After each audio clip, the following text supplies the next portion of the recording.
Oi gente, tudo bem? Eu sou a Adriele e hoje eu vou contar para vocês o caso de Marise Chiverella.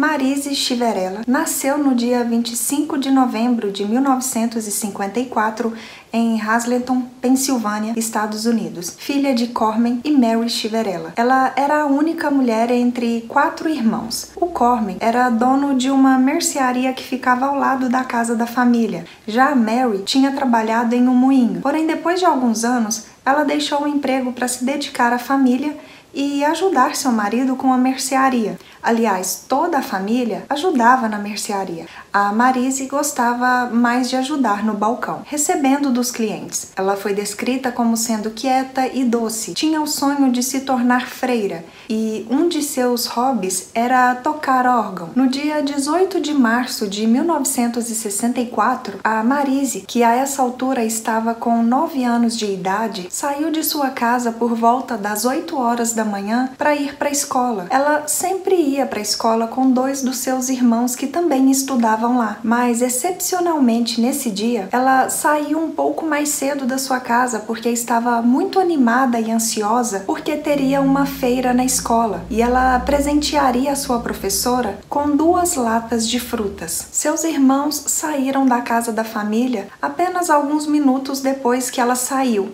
pensando que eles se encontrariam durante o caminho, porém eles não a encontraram. O final das aulas chegaram e os irmãos ainda não tinham visto a Marise na escola. Mesmo assim, eles decidiram voltar para casa. Chegando lá, eles contaram para os seus pais que a última vez que tinham visto a sua irmã tinha sido antes dela sair para ir para a escola. A Mary ficou bem preocupada e decidiu ir até a escola pensando que às vezes a sua filha estaria lanchando por lá, mas infelizmente ela não encontrou a sua filha em nenhum lugar lá. A Mary então decidiu ir falar com a professora da sua filha e foi aí que ela se desesperou, porque essa professora disse que naquele dia a Marise não tinha comparecido às aulas. Nesse mesmo momento, ela decidiu ligar para a polícia para comunicar o desaparecimento da sua filha. Rapidamente, as buscas pela criança começaram. Os policiais se dividiram para procurar nas redondezas da escola e da casa da família. Um deles chegou a falar com uma mulher de nome Hayley Slattery, que na verdade era prima da Marise. Ela disse a eles que tinha visto a criança naquele dia por volta das 8h10 da manhã indo em direção à escola, o mesmo caminho que ela sempre fazia com os seus irmãos. Acredita-se que a Hayley teria sido a última pessoa a ter visto a criança com vida. Por volta das 13 horas daquele dia, um rapaz de nome Arthur Robinson, com 30 anos de idade, encontrou o corpo de uma criança amordaçado e amarrado em uma fossa de carvão próximo ao aeroporto da cidade, do lado oposto da onde ficava localizada a casa da família Chiverella. O Arthur tinha ido até esse lugar apenas para descartar algumas cinzas, até que, infelizmente, se deparou com essa cena horrível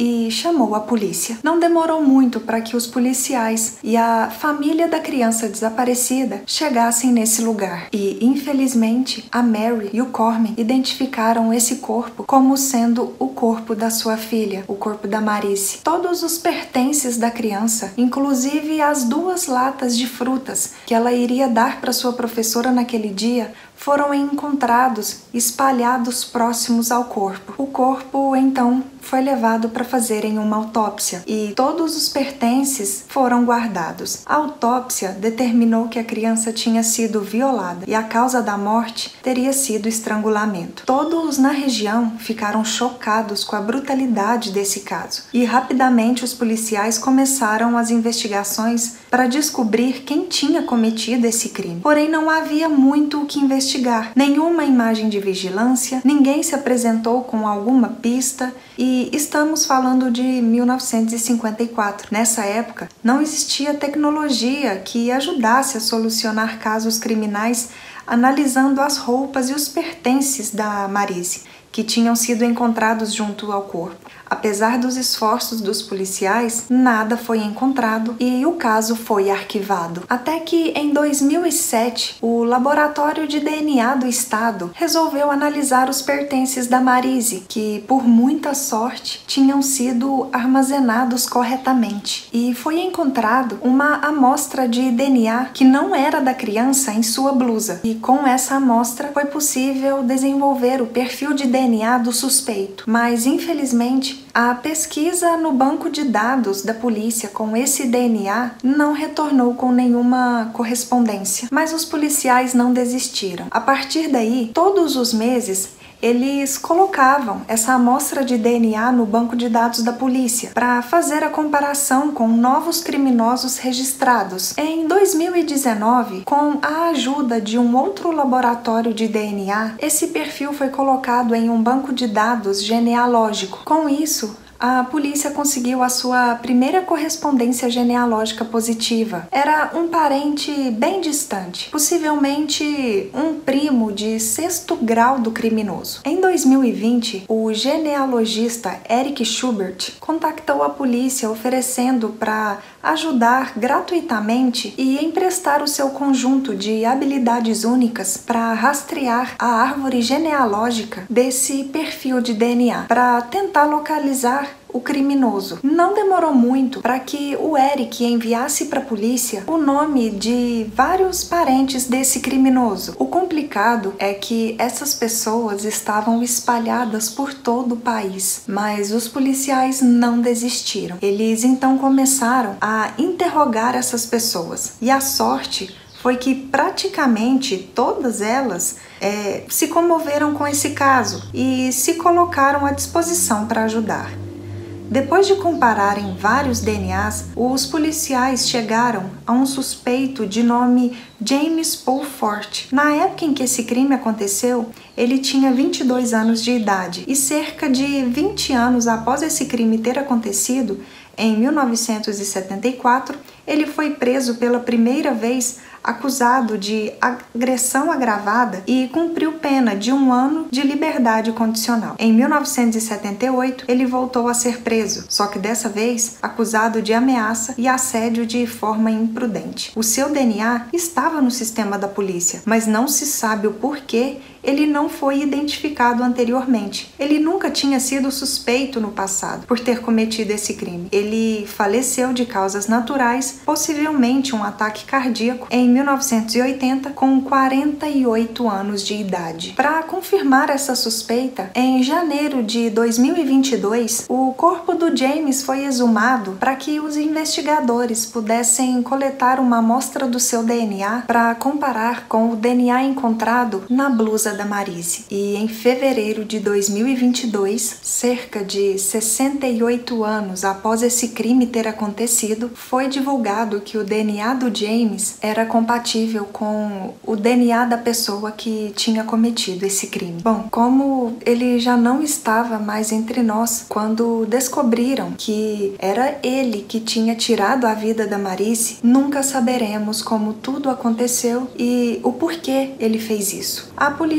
acredita que foi um ataque aleatório, porque o James não conhecia a família Chiverella, nem morava próximo a eles. Por isso, todos acreditam que ele já tinha, pensamentos distorcidos e naquela manhã, ele teria saído com seu carro já pensando no que iria fazer. Teve o azar de encontrar a Marise sozinha, uma criança caminhando pela rua. De alguma forma ele teria a atraído para o seu carro, provavelmente oferecendo doces ou brinquedos, e assim que ela entrou no carro dele, ele a sequestrou, levando para um lugar mais isolado para cometer esse crime horrível. Esse é o 4º caso arquivado mais antigo a ser resolvido no país usando a genealogia genética. Os pais da Marise, infelizmente, já não estavam mais entre nós quando descobriram, o verdadeiro criminoso, a verdadeira pessoa que tirou a vida da sua filha, mas os irmãos dela estavam sim vivos e eles ficaram extremamente gratos com a polícia e com os investigadores por eles nunca terem desistido desse caso. Por mais que o James não não estivesse entre nós para